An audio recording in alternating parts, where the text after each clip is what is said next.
Bienvenidos todos y todas a esta charla de la tarde de hoy, que se lleva a cabo en el marco de la actividad Webinarios en Gestión del Riesgo, que forma parte del proyecto de extensión docente, capacitación continua en gestión del riesgo, de la maestría en gestión del riesgo en desastres y atención de emergencias, del programa de posgrado en geología.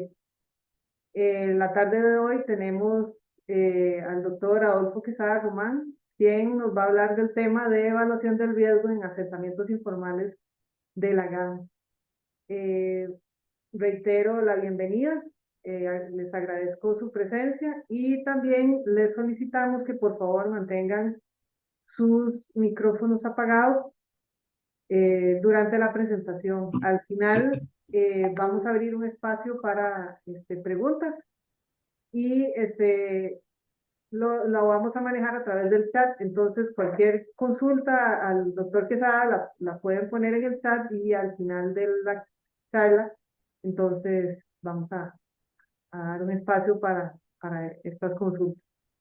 Les cedo la palabra al al doctor Quesada.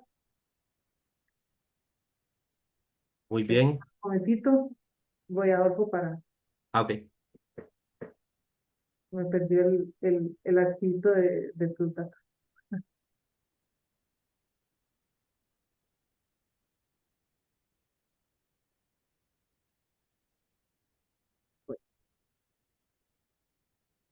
Me disculpan.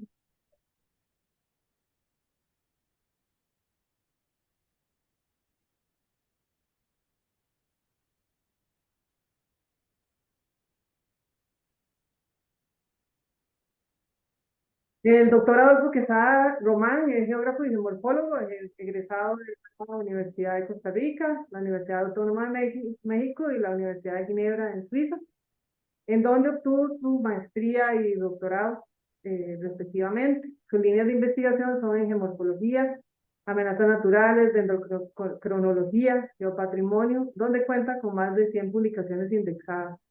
Actualmente labora como docente para la Escuela de Geografía de la Universidad de Costa Rica.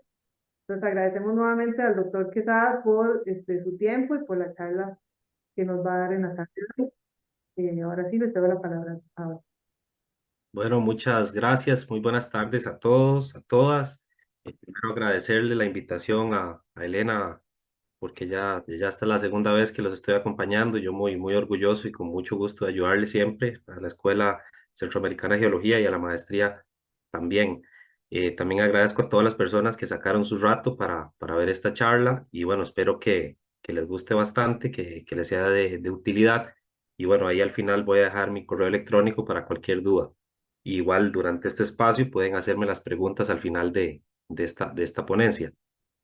Primero que nada, bueno, importante mencionar el título, que es la evaluación del riesgo en asentamientos informales de la GAM, que es el gran área metropolitana de Costa Rica, que incluye varios segmentos de diferentes provincias, que son 4 provincias en Costa Rica, que son San José, Alajuela, Heredia y Cartago. Y bueno, voy a dar primero unas líneas iniciales sobre la introducción de este trabajo. Bueno, se habla que más de 1.000 millones de personas viven en asentamientos informales en todo el mundo. Recordemos que ya pasamos los 8 billones de personas o 1.000 millones, es decir, una octava parte de la población mundial, una de cada 8 personas viven en asentamientos informales, eso en todo el mundo, lo que aumenta su vulnerabilidad a los desastres. El GAM, Gran Área Metropolitana, alberga la mayor parte de los asentamientos informales de nuestro país. Este estudio evalúa el riesgo de desastres. Recordemos que conceptualmente tenemos la amenaza, tenemos la exposición y la vulnerabilidad para completar el riesgo. Desde 2014 cambió esa ecuación clásica que era riesgo es igual a amenaza por vulnerabilidad. Ya se incluye también la exposición. ¿Por qué? Porque es un elemento de una susceptibilidad, más que todo geográfica, de dónde están localizadas las comunidades, los asentamientos humanos, las actividades humanas. Este estudio desarrolla un índice de riesgo que revela una correlación entre los asentamientos informales con también los municipios que tienen riesgo más alto en el país. Esto es muy interesante porque, claro, muchas veces asociamos el número de desastres como un número por cantón y lo asociamos tal vez con que con densidad de población o con densidad de caminos, pero no es, pero esto también está indicando que hay variables debajo de ese riesgo que hay que poner atención.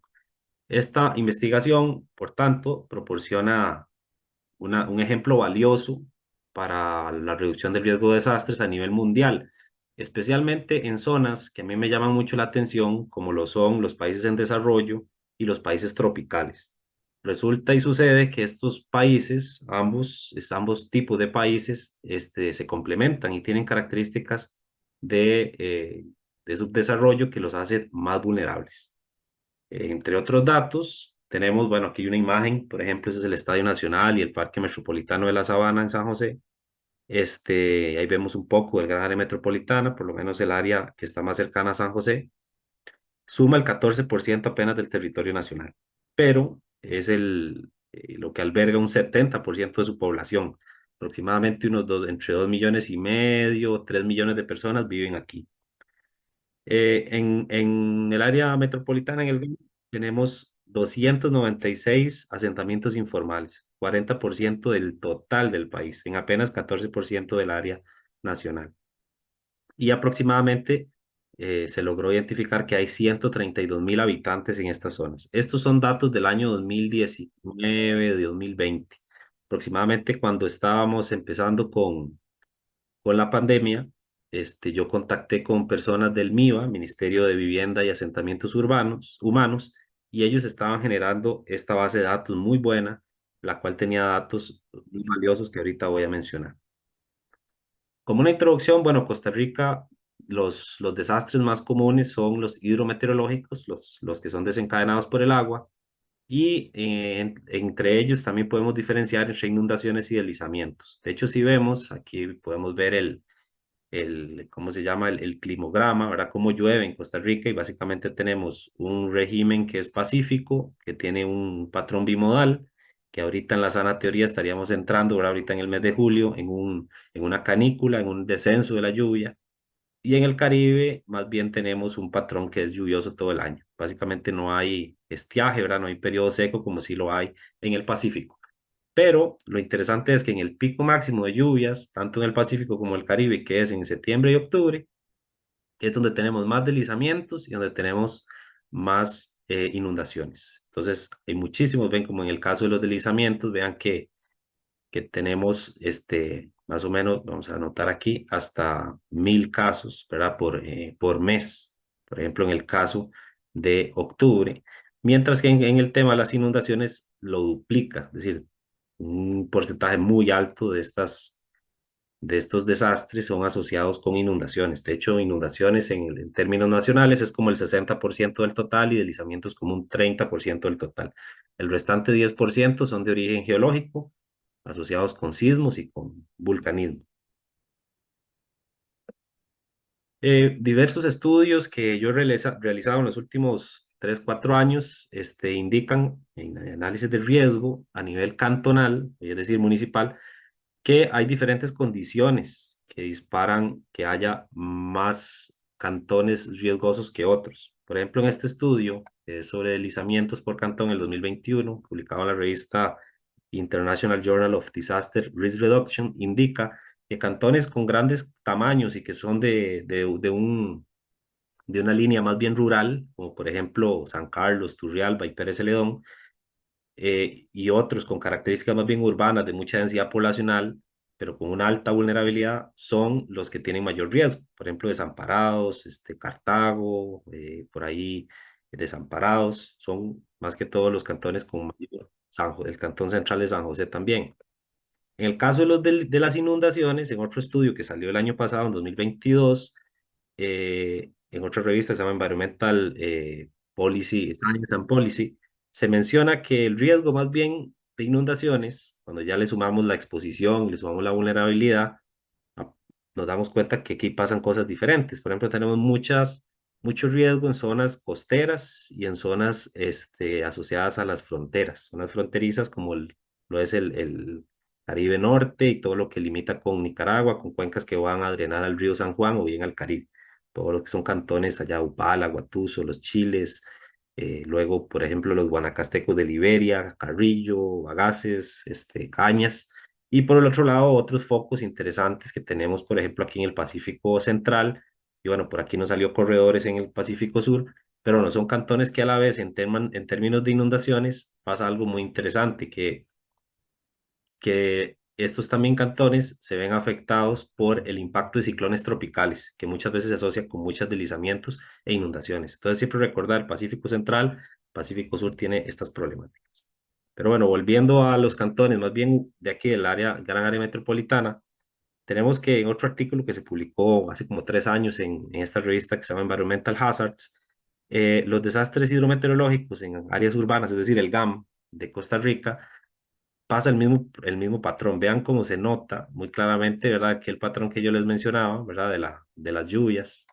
Y podemos ver que en septiembre y octubre se concentran prácticamente todos esos desastres que son del tipo inundaciones y deslizamientos.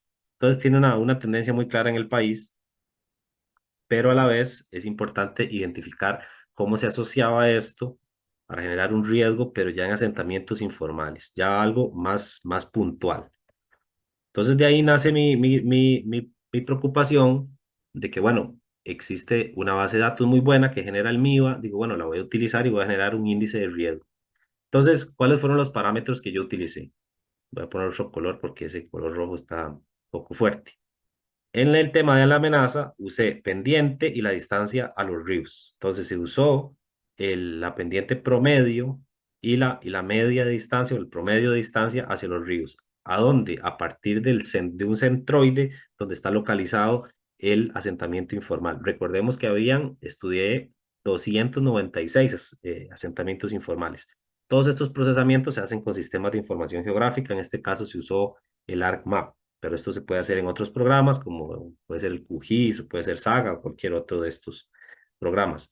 El otro elemento importante o parámetro son la exposición. Aquí se usó la población total de toda esta información aquí es del MIVA.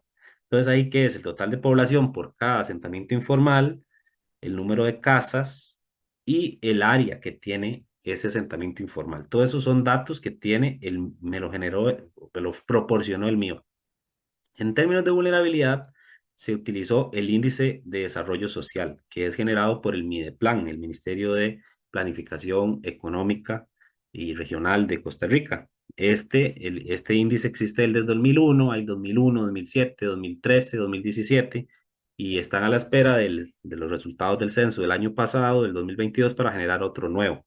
De momento, esto me indica, mediante variables que son económicas, de participación electoral, de educación y de seguridad, cuáles son las unidades territoriales, en este caso cantones, municipios, o bien podría ser a escala de distrito, que tienen un mayor o menor desarrollo social. Este es un índice muy interesante porque es bastante completo y puede ser comparable a través de los años. Entonces, podríamos hacer análisis durante las últimas 2 décadas. Posteriormente, bueno, la interacción en un análisis de Pearson.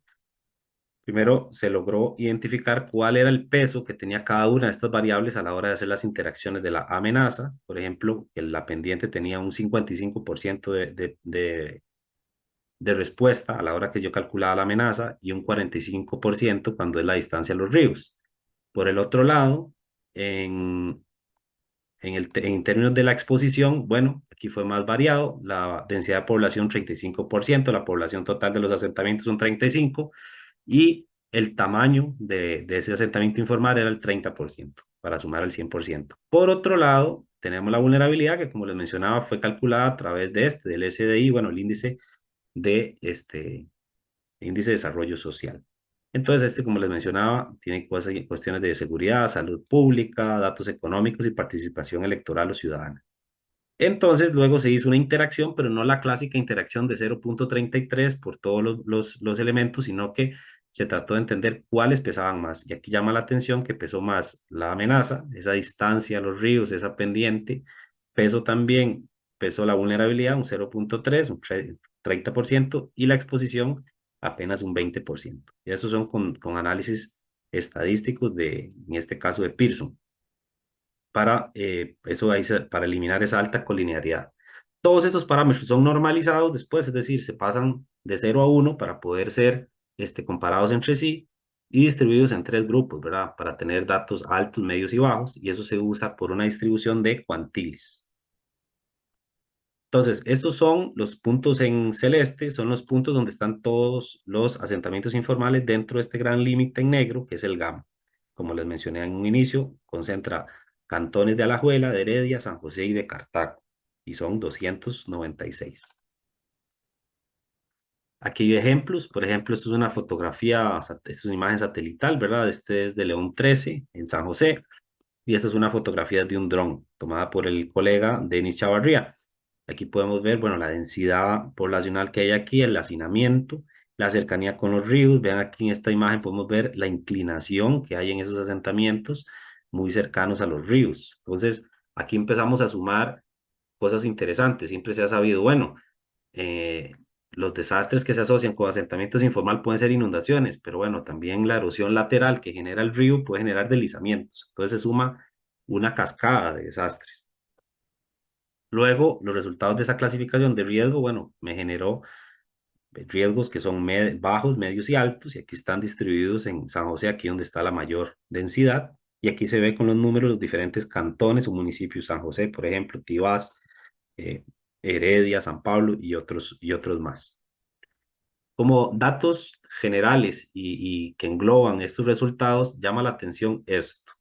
Los cantones que tienen más cantidad de asentamientos informales en alto riesgo son también cantones, como estos 4 primeros, que son San José, Desamparados, Alajuela y La Unión, son también los cantones que tienen históricamente más desastres en Costa Rica, basándome en la, la base de datos de desastres de Sinventar, que tiene datos desde 1970 hasta el año 2022, en este caso hasta el 2020 creo que utilicé. Pero hay otros datos que llaman la atención que son muy comunes en términos de riesgos, como son Cartago, como son Heredia. Estos otros tal vez no tanto, pero históricamente esos que les mencioné, tal vez por ahí entraría Huecochea. Y eventualmente otros que llaman la atención son, por ejemplo, Alajuelita, el cual no tiene tal vez tantos desastres, pero sí tiene mucho riesgo en sus asentamientos informales. Y empiezan a aparecer otros que normalmente no son comunes, como los son Tibás, Curriabat y otros, por ejemplo, el mismo Montes de Oca, donde está la Universidad de Costa Rica, y otros que son de tamaños pequeños, como el mismo Barba, y empiezan a aparecer aquí. Entonces ya eso empieza a llamar la atención, que tiene una connotación muy social, y ya aquí la parte de la amenaza propiamente y del registro del desastre total empieza a difuminarse con otras variables que tienen que ver con exposición y con vulnerabilidad. Luego, en una distribución aquí lineal nada más entre el número histórico de eventos, ¿verdad? Con el número de asentamientos informales, pues estamos viendo que hay una relación muy alta, por ejemplo, en Alajuela, que es casi de 1, aquí se redondeó, pero es casi de 1. Entonces, prácticamente la mayoría de desastres que se dan en la provincia de Alajuela se asocian con asentamientos informales, una gran cantidad, no es muy alta. Y luego es muy similar, vean, con valores hasta de un R de hecho de 0,82 para arriba en las demás provincias. Es decir, en los sectores de estas provincias donde se dan más, donde tenemos más asentamientos informales, se asocia con donde hay mayor número de desastres. Esto fue un resultado bastante interesante porque esto a nivel de provincia no se había estudiado, sino que siempre se ha estudiado como por separado, cantón por cantón. Entonces hay una relación muy positiva y alta entre el número de asentamientos informales por municipio y provincia con el número histórico de eventos de desastres durante las últimas 5 décadas. En una nota que se publicó ahorita recientemente en el semanario Universidad y se utilizó en las noticias de la Universidad de Costa Rica, se publicaron resultados que tal vez no fueron utilizados en la investigación principal, pero por ejemplo es la relación entre, bueno, peligro o amenaza, que es un sinónimo, con el grado alto, medio y bajo, según por provincia. Entonces aquí nos salta a la vista cosas interesantes, como por ejemplo estos que le voy a dar aquí. San José casi siempre tiene los valores más altos en las diferentes variables. Por ejemplo, en amenaza, bueno, esto también es amenaza, ¿verdad? Para ponerlo aquí. Pero también en otras variables no necesariamente lo es tan alto. Por ejemplo, en la exposición más bien dominan los valores más bien bajos, es decir, no está tan expuesto. En vulnerabilidad andan ahí muy parecidos en los valores medios, pero en términos de riesgo, vean que el riesgo alto no es el más alto, sino que es más bien en la proporción, no todos los asentamientos informales tienen un riesgo alto. Esto es lo que mucho de mi interés era decir esto, no necesariamente por ser un asentamiento informal, el riesgo va a ser alto siempre, en términos de riesgos, más que todo hidrometeorológicos. Y ahora en los totales, cuando ya hablamos de los riesgos, bueno, podemos ver que en los riesgos altos, San José ahí se dispara. Ahí lo vemos que, por ejemplo, San José, bien, riesgo alto comparado con los demás, bueno, va a ser el más alto. Riesgo alto en exposición alta, vulnerabilidad, en este caso, no, también, ven que tienes el más alto, y en el riesgo también. Entonces, la provincia de San José, dada la densidad poblacional que tiene, dada la exposición que tiene, es la provincia que tiene mucho mayor riesgos altos. Riesgos, vulnerabilidad, exposición y amenaza. Ahora bien, en porcentaje de riesgo, las 10 municipalidades con el número más alto de asentamientos informales y su porcentaje de riesgo, aquí van a ser más bien la cantón principal de San José, tiene 49 asentamientos, un porcentaje de riesgo de 22,45. Es el que tiene un porcentaje alto de riesgo, es decir, son muchas los asentamientos informales que tienen un alto riesgo. Después, importante recalcar Desamparados, Alajuela, La Unión, Curriabat, y aquí, como les mencioné hace un rato, llama la atención a la abuelita, que tal vez y Tibás, también Curridabat, que no necesariamente siempre salen, Goicoechea como una tabla media, pero que no siempre salen como los cantones con mayor número de desastres en el registro histórico. Ahora bien, puntualmente, ¿cuáles son los asentamientos informales con mayor riesgo? Bueno, los higuerones en Alajuela, calle Valderramos en Río Azul en La Unión, El Muro en Alajuelita, Los Ángeles en Cartago, Barrio La Pista de Guachipelén en Escazú, Nuevo Milenio en Alajuelita, y vean cómo empieza a salir muchas veces los mismos cantones, empiezan a llamar la atención muchas veces Alajuela, por ejemplo, empieza a salir Alajuela, Alajuelita, empieza a salir muchas veces San José, es decir, se difumina el riesgo más alto, no necesariamente siempre va a estar en el cantón central de San José. Ahora bien, como conclusiones, estos eventos hidrometeorológicos son al final los principales desastres que impactan estos asentamientos informales en el gran área metropolitana. La acumulación de riesgos a lo largo del tiempo ha conducido a desastres en cascada a gran escala. Es decir, vamos a tener ciertos lugares que se ha ido aumentando, no se ha controlado, no se ha prevenido los desastres y entonces simplemente cada vez tenemos más elementos en esa fórmula o ecuación del riesgo y vamos a tener más desastres con mayor frecuencia y intensidad. Luego, un punto importantísimo en Costa Rica es la expansión urbana no planificada. Se creció el país simplemente por una dinámica económica, una dinámica de propiedades que son aptas para el desarrollo urbano, dejando o empujando a ciertos grupos sociales a vivir en lugares cada vez más expuestos y más peligrosos. Por otro lado, la gestión deficiente del alcantarillado y las aguas pluviales contribuyen también a que hayan deslizamientos y inundaciones. Por otro lado, es muy necesario una ley de ordenamiento territorial, porque esto va de la mano con la gestión del riesgo de desastres. De lo contrario, de nada sirve que hayan gestores municipales, de nada sirve que hayan políticas y planes de gestión del riesgo si no se aplica verdaderamente una ley de ordenamiento territorial que obligue a las municipalidades a tomar acciones en todos esos niveles, tanto en la parte de la planificación urbana como también del ordenamiento y de la gestión de los desastres. Por otro lado, más municipios necesitan crear sus propios planes reguladores basados en este ejemplo de Costa Rica, ¿verdad? Es decir, en otros lugares del mundo, este ejemplo, esta metodología puede ser utilizada para explicar y para hacer una prospección de las condiciones de riesgo que tienen sus municipalidades. Esto puede ser utilizado como en este caso una escala regional, puede ser utilizado una escala regional, nacional o bien local. Claro, Costa Rica es un país pequeño comparado con países muy grandes, donde esto puede ser aplicado a una región, una provincia. Vamos a ver, tengo aquí otras posibles soluciones que yo identifico. Me parece que se debe mejorar la información de línea base, ya que para estudios de amenaza, de vulnerabilidad de exposición, para poder calcular mejor el riesgo de desastres. Por ejemplo, eso, si nosotros no tenemos índices de desarrollo social a una buena escala que sean continuados en el tiempo, yo no puedo estar estudiando la vulnerabilidad caso por caso, porque no puedo hacer estas prospecciones regionales. Si no tengo datos de exposición, datos actualizados, bases de datos de carreteras, de población, no puedo generar datos claves en la exposición. Y en el caso de las amenazas, claro, estamos muy limitados utilizando curvas de nivel de hace casi 20 años, ¿verdad? Con el proyecto Carta 2005. Estamos muy limitados a veces con la resolución, que son a 10 metros, cuando ya deberíamos estar tomando decisiones a 1 o 2 metros para poder tener una mayor precisión, ya que el país se nos volvió un país urbano, valga la redundancia. Pareciera que la población cada vez crece y crece, pero en zonas urbanas. No estamos generando una planificación territorial hacia afuera del GAM, todo es hacia el GAM y el GAM, y por eso todos los problemas de tráfico, los problemas con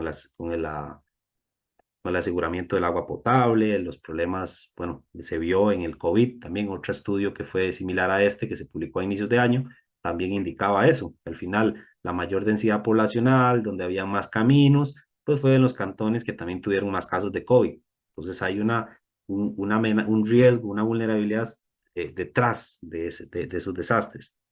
Por otro lado, hay una serie de tecnologías que se tienen que ir incorporando en diferentes estudios, como por ejemplo el uso de los drones, que se puede utilizar imágenes satelitales a mayor resolución, los usos de los LIDAR para generar mejores mapas de inundaciones, mejores mapas de deslizamiento, son muy necesarios en nuestro país, y creo que son soluciones que a muy corto y mediano plazo van a generar mejores soluciones. Es importante, me parece también, que el país procure buscar los fondos o las maneras de atraer, por ejemplo, un vuelo LIDAR para todo el país. Eso ayudaría mucho en la determinación, por ejemplo, de mejorar el catastro, para reducir los riesgos, para analizar mejor el cobro de los impuestos, para una serie de cosas.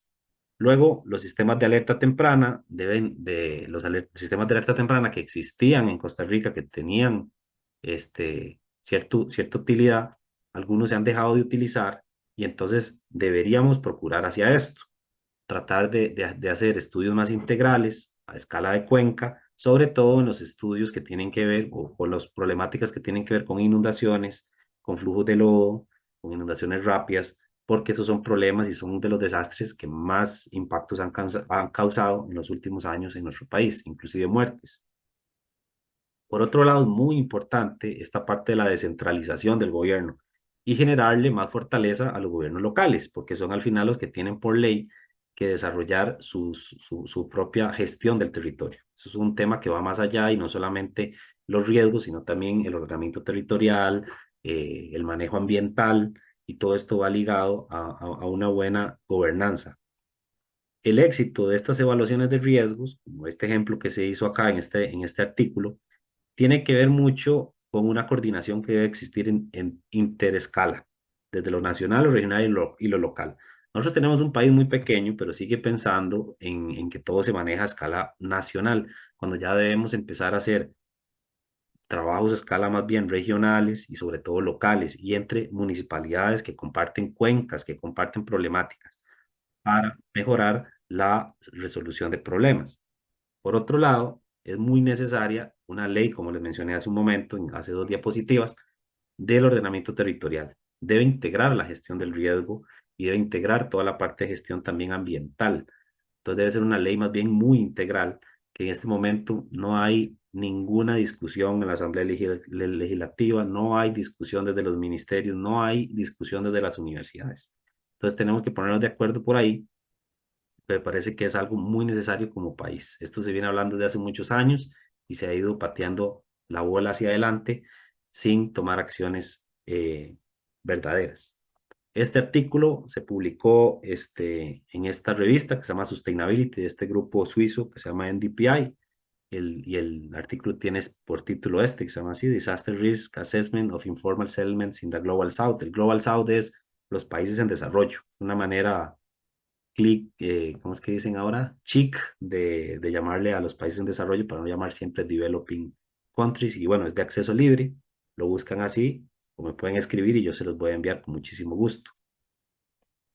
Bueno, esta imagen no es de asentamientos informales, que quede claro, esto es de Turrialba, de la inundación que hubo hace unos 2 años. Y bueno, ahí está mi correo electrónico, ese es mi nombre, y quedo con mucho gusto a la orden de todos ustedes para lo que yo les pueda ayudar. Pura vida. Gracias, Adolfo.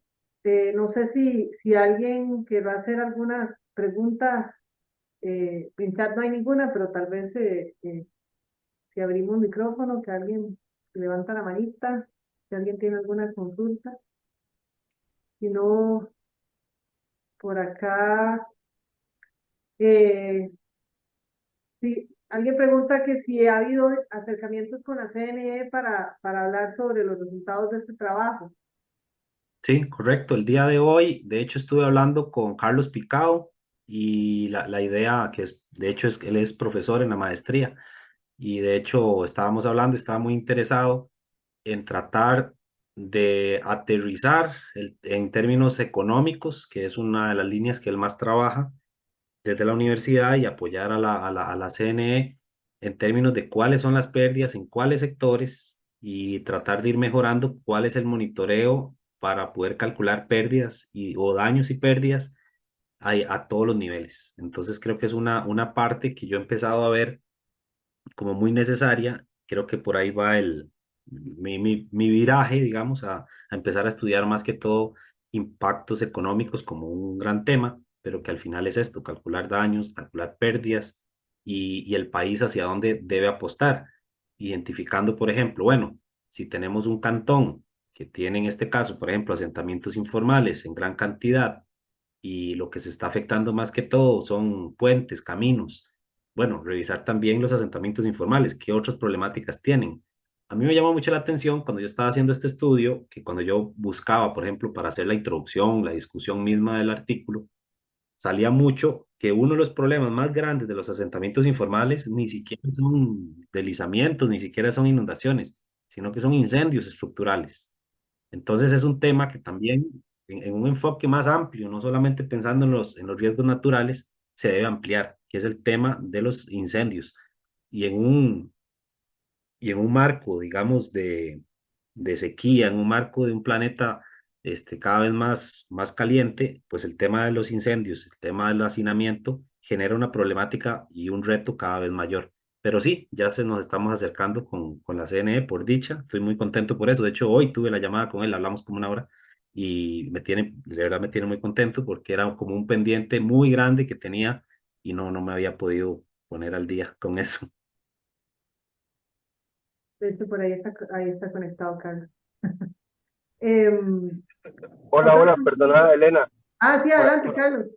por acá estoy y levanté la manito, pero voy manejando y no sé si fue que me equivoqué. No, quería primero, no sé cómo decirlo, felicitar a Adolfo por el trabajo. Te recuerdo cuando estaba haciendo su doctorado en Suiza, que tuve la oportunidad de estar por allá y conocer un poco lo que estaba haciendo y encantado de ver que haya un entusiasmo por estos temas que Eh, él dijo que tenía un pendiente con nosotros. En realidad los temas que él está abordando son un pendiente del país. Abordar la temática de gestión de riesgo desde una perspectiva un poco más novedosa en términos de nuevas tecnologías, nuevos tipos de conocimiento, nuevas formas de abordaje del tema. Y este ejercicio que hizo sobre temas de asentamientos informales es un punto de partida de un enfoque correcto de trabajar a partir de índices la evaluación de riesgo. Y parte de lo que hablábamos hoy es de que muchas veces las variables que tengo que definir o asignar a un estudio de estos van a depender mucho de la voluntad de la persona que lo aborda. Entonces, evidentemente, el acercamiento tiene que estar también basado en criterios expertos que podamos considerar para poder hacerlo. Y la última inquietud que Adolfo estaba mencionando es el tema de cómo abordar las pérdidas. Entonces podemos tener una visión retrospectiva de las pérdidas que tiene el país, pero también una visión prospectiva en términos de cuáles son las pérdidas futuras que se pueden dar y en el abordaje, digamos, del geógrafo eh, en los distintos territorios. Y a mí me parece que Adolfo está queriendo entrarle a ese tema y, y nada más termino diciendo, es un pendiente que también la CNE tiene que preocuparse y tenemos que abordarlo para poder saber dónde son las prioridades territoriales para trabajar estos temas. En una perspectiva que tiene que ver con el ordenamiento, pero tiene que ver con la inversión y con la generación de la sensibilidad a las personas para que puedan abordarlo correctamente. No me quería extender, pero quería mencionar que yo también estoy muy contento de ver que alguien desde la universidad está intentando hacer las cosas de manera diferente. Muchas gracias, Carlos. Eh, en el chat hay unas consultas que tienen que ver con la parte municipal. Por ejemplo, Mariana Zúñiga dice, ¿cómo ve el acercamiento de los comités municipales de emergencia, las municipalidades con este tipo de datos? Era también una consulta que iba a hacer yo, lo que es la utilidad, digamos, de este estudio para la toma de decisiones a nivel de gobierno local. Y voy a continuar con Natalia Gamboa, pone que las municipalidades son muy conscientes de los problemas y los riesgos de los asentamientos informales, pero legalmente están desprotegidos para hacer efectivo la movilización de las personas a sitios más seguros. Entonces, más o menos van por esa línea de gobierno local. Sí, aquí estoy viendo el chat. Hola Mariana, hola Natalia, gracias por sus preguntas. Vamos a ver, la semana pasada yo andaba en un congreso en Panamá que era sobre sustentabilidad o sostenibilidad, investigación e innovación. Yo pensé que iba a ir a un congreso de esos que entre científicos hablan y hablan, sí, yo he hecho esto y el otro ha hecho esto se vuelve un bucle interminable, ¿verdad? Y me llamó mucho la atención que el congreso iba más bien de cómo desde la academia, de cómo desde las universidades, de cómo los científicos deben de transformar, deben de traducir esa información que generan en un material más asequible, más sencillo de digerir por parte de los tomadores de decisiones, a toda escala, desde los políticos que están tomando decisiones en la CNE, desde ministerios, desde gobiernos locales. Entonces tiene que cambiar el enfoque. Yo siento que nosotros yo lo veo como dos círculos que no se tocan, ¿verdad? Un círculo que somos los académicos que pasamos diciendo, es que los tomadores de decisiones, a pesar de que generamos mucha investigación, no la usan. O ya nos ponemos soberbios y decimos, no la entienden. Y no es cierto, claro que la entienden, pero ¿por qué no la usan? Claro, porque ellos dicen, es que las universidades o los investigadores no están generando la investigación enfocada en lo que necesita el país o lo que necesita la investigación. Claro, con una objetividad crítica, con una discusión científica, técnico-científica, que le vaya a servir. Entonces creo que ahí hay que acercarse más, hay que realmente generar conversatorios, hay que generar talleres, hay que generar cosas para que se pueda involucrar todas estas investigaciones y puedan aterrizar en la realidad. Eso a todos los niveles. Les doy un ejemplo. En un estudio otro paralelo que estoy haciendo, hice un estudio con datos de Mideplan que vienen de la CNE de cuáles son los cantones y los sectores económicos más impactados por ciclones tropicales. Y resultó que salió la zona sur, que ya ahí previamente lo mencioné. Salió Parrita, Quepus, Osa, Golfito, Pérez de León y Buenos Aires. Y por ahí me parece que Golfito. ¿Qué coinciden? Bueno, está la cuenca alterna, pero todos es un efecto indirecto de los ciclones tropicales que van moviéndose en el Caribe, jala humedad y pega contra la fila brunqueña básicamente la fila brunqueña o la cordillera Talamanca en el caso de Pérez de León y Buenos Aires. Y usted se va a ver y ellos suman, entre esos cantones que les dije, suman como el 70% de las pérdidas económicas. ¿Qué es lo que más se afecta? Puentes y caminos. Después sigue agricultura. Y yo digo, es que esos datos, yo se lo digo a la CNE va a decir, sí, pero eso ya lo sabemos. Se lo dice uno a otro colega aquí en la universidad, qué chiva, hasta ahí llega. ¿A dónde es que hay que llegar a cacarear estos resultados? Como bien preguntan ellas, tanto Mariana y Natalia, es a las municipalidades. Uno desde la universidad tiene que coordinar, y ir allá y dar las charlas, y con el gestor o el encargado de riesgos, y decirle, no, ¿Quieren que lo hagamos así por medio de una charla por Zoom? Lo hacemos. ¿Quieren que vayamos? Bueno, se hace el esfuerzo y se va. Pero pasa que la información tiene que transmitirse y ahí es donde entra la acción social de las universidades. La estamos dejando de un lado y realmente la acción social es eso, que de una investigación pueda llegar a aterrizarse. ¿Y qué más podemos hacer?